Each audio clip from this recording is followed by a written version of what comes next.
Right. Today's topic is direct indirect speech. First, we need to know what is direct speech, what is indirect speech.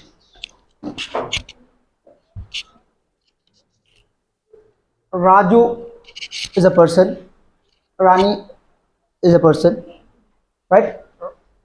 Rani is speaking with Raju. Are you going to market? Raju said, no, I am going to market. Okay. Here, this is a small joke, right? What is a small joke? Rani asked, are you going to market?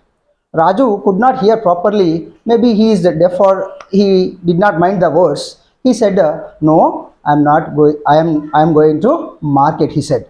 Then Rani again said, oh, I thought you are going to market. Then again Raju replied, no, I am going to market. Don't mind. Don't think that I am going there. I am going to market. In this small incident, what you can understand? We can understand simply that both are deaf. It's actually related to old women, old man and old woman, husband and wife. They both discuss that. Are you going to market? No, I am going to market. Oh, I thought you are going to market. Are you going to somewhere else? I thought you are going to market. And then he still said, no, I am going to market. That's a small joke. Okay, right. Jokes about. Here, Rani is asking Raju, are you going to market? Next, Raju is a person. Actually, heard the words. Heard the words. Raju is a person who heard the words and simply came to money. Raju is a person, simply came to money and said, Rani said to me. Now Raju is speaking to money. Now Raju is speaking to money. What he is telling, what he is doing, he is retelling. He is retelling the exact words of Rani. రాణి ఏమైతే మాట్లాడిందో ఆ వర్డ్స్ని తీసుకొచ్చి అవే మాటల్ని తీసుకొచ్చి మణిగాడితో చెప్తున్నాడు. అరే ఇట్లా అడిగిందిరా నన్ను అని చెప్తున్నాడు. ఓకేనా? ఎవరు చెప్తున్నారు? రాజుగాడు వచ్చి చెప్తున్నాడు. ఎవరి గురించి? రాణి గురించి. Rani said to me. Rani said to me. Me here means Raju. ఎవరికి వచ్చి చెప్పుకుంటున్నాడు? వాని ఫ్రెండ్కి చెప్పుకుంటున్నాడు. అరే నన్ను ఇట్లా అడిగిందిరా ఆమె అని అంటున్నాడు. Rani said to me, are you going to market? Are you going to market is the words exactly spoken by Rani. ఆమె రాణి ఏవైతే వర్డ్స్ ఎగ్జాక్ట్లీ విన్నట్టు వచ్చి మొత్తం అవే వర్డ్స్ ఎగ్జాక్ట్గా చెప్తే దాన్ని డైరెక్ట్ స్పీచ్ అంటాం. ఓకేనా? అవే వర్డ్స్ డైరెక్ట్గా తీసుకొచ్చి చెప్పేస్తే అవే వర్డ్స్ ఏవైతే ఎగ్జాక్ట్గా మొత్తం ఒక్క లెటర్ కూడా మిస్ కాకుండా, ఏది మిస్ కాకుండా అట్లే తీసుకొచ్చి చెప్తే డైరెక్ట్ స్పీచ్. రీటెల్లింగ్, దీన్నే రీటెల్లింగ్ అంటారు. నేరేషన్ అంటారు. అక్కడ విన్నది ఇక్కడికి వచ్చి మళ్ళీ చెప్పడం నేరేషన్. నేరేషన్ అనొచ్చు, దీన్ని కోట్ అనొచ్చు, రిపోర్ట్ చేయడం అని కూడా అనొచ్చు. అక్కడ ఏదైతే ఇన్సిడెంట్ జరిగిందో అదే తీసుకొచ్చి చెప్పడాన్ని రిపోర్టింగ్ అని కూడా అనొచ్చు. దీనికి డైరెక్ట్ ఇండైరెక్ట్ స్పీచ్కి ఇంకొక నేమ్ ఏంటిది? Reporting speech. ఇంకొక నేమ్ ఏంటి? Another name is narration. Narration అంటే అక్కడ ఏదైతే జరిగిందో మళ్ళీ వచ్చి స్టోరీ లాగా చెప్పడం. నేరేషన్. స్టోరీ, నేరేషన్ అంటే స్టోరీ అనమాట. ఓకేనా? So right, direct indirect speech names ఏమేమిటివి? నేమ్స్ డైరెక్ట్ ఇండైరెక్ట్ స్పీచ్ అనొచ్చు, రిపోర్టింగ్ అనొచ్చు, అంటే అక్కడ ఏదైతే జరిగిందో ఇక్కడ వచ్చి చెప్పడం రిపోర్టింగ్ అనొచ్చు. నెక్స్ట్ అక్కడ జరిగిన ఇన్సిడెంట్ని మళ్ళీ ఒక స్టోరీ లాగా ఇక్కడ చెప్పడము నేరేషన్ అనొచ్చు. సేమ్ డైరెక్ట్ ఇండైరెక్ట్ స్పీచ్ని ఇంకా 2 నేమ్స్ కూడా ఉన్నాయి. ఎందుకు అనేది అర్థం చేసుకోండి ఫస్ట్. నెక్స్ట్ ఇక్కడ ఏం జరిగింది? ఫస్ట్ ఇన్సిడెంట్లో ఏం జరిగింది? ఎగ్జాక్ట్ వర్డ్స్ తీసుకొచ్చి చెప్పినాడు, డైరెక్ట్ స్పీచ్. ఇంకా సెకండ్ ఇన్సిడెంట్ చూడండి. Rani asked me whether I was going to market. Rani asked me whether I was going to market. Rani నన్ను అడిగింది, నేను మార్కెట్కి వెళ్తున్నానేమో అని అడిగింది. ఈ పైన ఇన్సిడెంట్, సెకండ్ ఇన్సిడెంట్ కూడా సేమ్ సేమ్ మీనింగ్, కానీ పైన ఉన్న దాంట్లో ఏం జరిగింది, ఎగ్జాక్ట్ వర్డ్స్ ఏవైతే రాణి యూజ్ చేసిందో అవే వర్డ్స్ని చెప్పినాడు.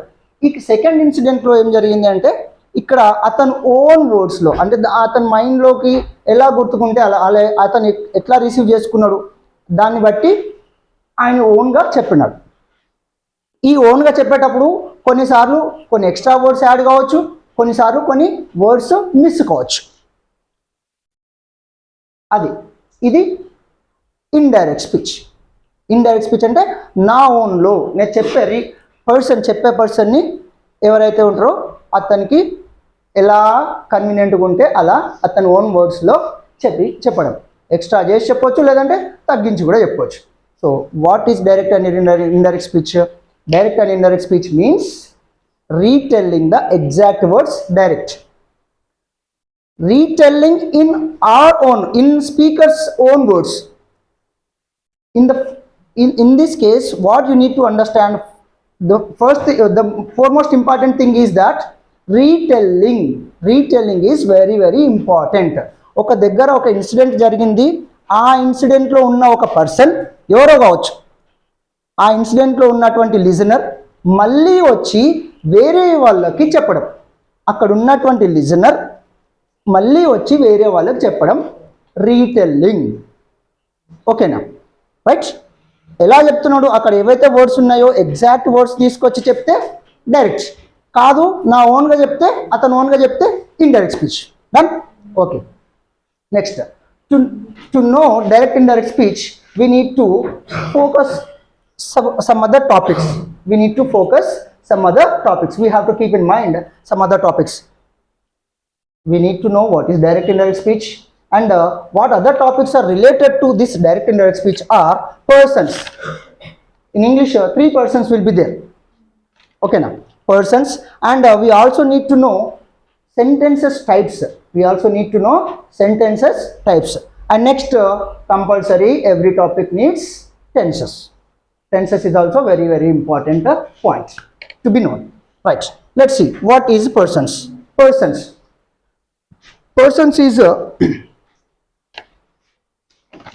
perspective. Topic is related. If the topic is related to the speaker, I, my, family. Okay, now next, me, we, our family, us, like these words if we use and then it is said to be in first person. నేను, నా family, నన్ను, మా family, మేము, మాకు, మమ్మల్ని, ఇలాంటి words ఏవైనా వస్తే అది ఫస్ట్ పర్సన్, అంటే స్పీకర్ గురించి ఏం మాట్లాడుతున్నాడు. అతని టాపిక్ ఏముంది? స్పీకర్ది. మాట్లాడేవారెవరు? స్పీకర్. ఎవరి గురించి మాట్లాడుతున్నాడు? అతని గురించే మాట్లాడుకుంటున్నాడు. అతని గురించి కానీ, అతని ఫ్యామిలీ గురించి కానీ, వాళ్ళ కుటుంబం గురించి కానీ అలా మాట్లాడితే ఫస్ట్ పర్సన్ అంటాం. ఓకేనా? నెక్స్ట్, సెకండ్ పర్సన్ ఏంటి అంటే మాట్లాడేవాడు స్పీకర్, బట్ టాపిక్ ఎవరిది అంటే సెకండ్ పర్సన్, లిజనర్ది.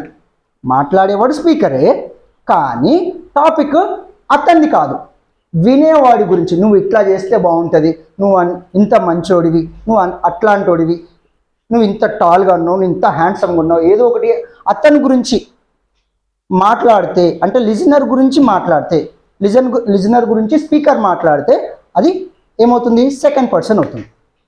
ఓకేనా? You, your, you. ఓకేనా? రైట్.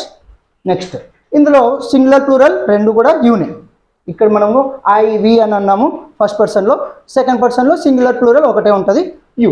Next, third person. ఇప్పుడు టాపిక్ అనేది స్పీకర్ గురించి కాదు, మాట్లాడేవాడు స్పీకర్, వినేవాడు లిజనర్, కానీ మాట్లాడేవాడి గురించి కూడా కాదు టాపిక్, వినేవాడి గురించి కూడా కాదు. వీళ్ళిద్దరు కలిసి వేరే ఎవరి గురించో మాట్లాడుకోవడం.